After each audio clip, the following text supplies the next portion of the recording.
said your wife wants to divorce you? Yeah, she's about to.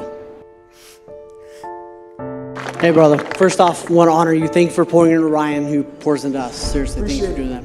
I have a PC question, and then the one I really need to ask. So A PC question? I'm just going to ask the real question, if that's all right. The one I'm scared to ask. Go ahead. My wife told me a week ago she's going to divorce me because she wants easy and something different. It's fucking with my head. You said your wife wants to divorce you? Yeah, she's about to. Yeah, you brought that And shit nobody knows. alive, Yeah. boy. Yeah, and it's fucking with my head, my self-confidence, and what's your advice on how to navigate through this it? shit. Honestly, Yeah, have you been good to her? yeah. Real good? I can do better. I'm gonna be real. Yeah. Fuck her. I'm not trying to be mean. She doesn't want you anymore. Okay? Yeah. That's a hard reality. Yeah. I've had several motherfuckers not want me anymore. And it hurt, lost weight, gained weight, couldn't sleep, crazy. While that motherfucker's out there getting ass, chilling out, going to club, and I'm fucking miserable, wasting time while she's living. It's a real easy answer. You gotta get back out there. I'm not saying get back on the horse, but you gotta stop the feelings you feel right now. Yeah. There's something, like I said, there's something that everybody's dealing with. And your feelings are the one thing in life that will hurt you from moving forward. It'd be different if she still loved you. Yeah. And there was an issue going on. If she wants to divorce you, she's done with you, man. Suck that shit the fuck up and move on. Seriously, there's no answer for that. Okay. You're a good man. I can tell you're a good man, and it hurts. That shows what kind of man you are, which is why you say, we're good, man. Have a good life. Call her tonight. We're good. I'll give you the fucking divorce, and you step out, because there's a whole bunch of women who like your fucking ass. First off, I'm very humbled to be up here talking to you all today. For a living, I'm a motivational speaker, and I speak to thousands of professional athletes, from the biggest names to the smallest names. And when I saw Doc walk in here with the Congressional Medal of Honor, this is the first time in my life I got nervous to speak in front of a crowd. That's how much I respect this man up here. I was reading about this man back in the day, so I'd like to thank the VFW very much for giving me this award. It means more to me than anything I've ever received in my entire life. I'd like to thank my grandfather, Sergeant Jack Gardner, who is now deceased. This would be the happiest day of his entire life. I'd like to thank my mom up here, who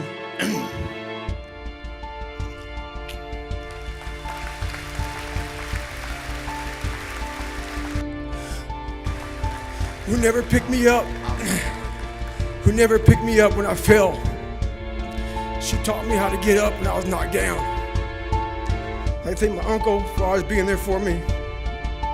And I thank all of you out here who fought in these wars. You have no idea how big of a deal this is to me. I was not always this strong guy you see. I went through a lot of hard times in my life to get here today. And a story I'll tell you with real quick. I tried once to get in the Air Force to be an Air Force pararescueman. And I quit for fear of the water. I was 175 pounds. I left the Air Force 4 years later at 300 pounds. I went from 175 to 300 pounds. There's a long story in there on how that came to be. But I sat around and read a book on the Medal of Honor. And those guys, all I wanted to be was an uncommon man. And my whole life, I was not that. Much worse than that.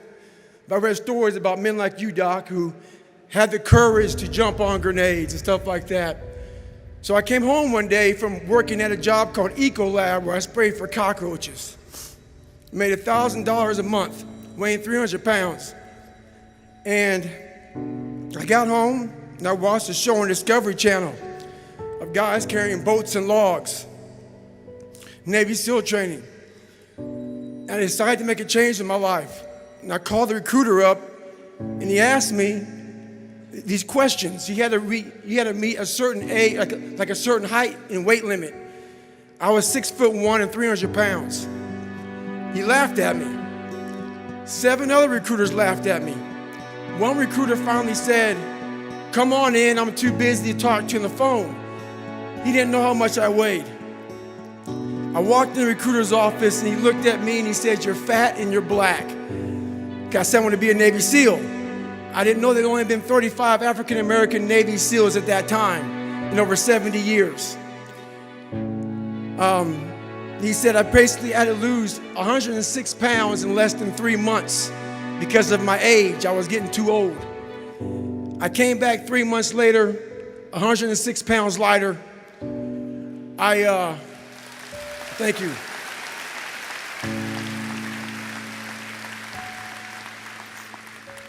And literally, I spent 18 months going through BUDS, which is a 6-month program. Went through 3 hell weeks. That is where I met Marcus Luttrell, Danny Dietz, Michael Murphy, another Medal of Honor winner. I went through Hell Week with all these guys, real heroes. I am not a hero. I served with real heroes. And from there, I went on to raise over $2 million for Special Operations Warrior Foundation. But I'm gonna end you with this right here. I have the most respect I can possibly muster up for all of you in this room. I know what it takes to be a combat soldier, and I used to look for courage. I thought courage was a man who won the Medal of Honor. It is. But courage is a man who's willing to put those boots on every single day of his life to go out there and fight for this country where nobody even knows what the hell they're doing or where the hell they're at. You do it for the man beside you. I'd rather you fucking hate me and get better than like me and stay the same. I'm not gonna allow you to go to a place that's gonna be hard to get out of. Where this world is now, you can't say a motherfucking thing. I do. I still do, and I always will. Don't like me. Don't like me. I'm good with that. Our minds are like a fucking garage. And the garage, if you open a garage and it's all cluttered up, it's all fucked up, you can't put your car in there. You got fucking boats and you got fucking kids' toys and shit everywhere. But if you organize that fucking garage,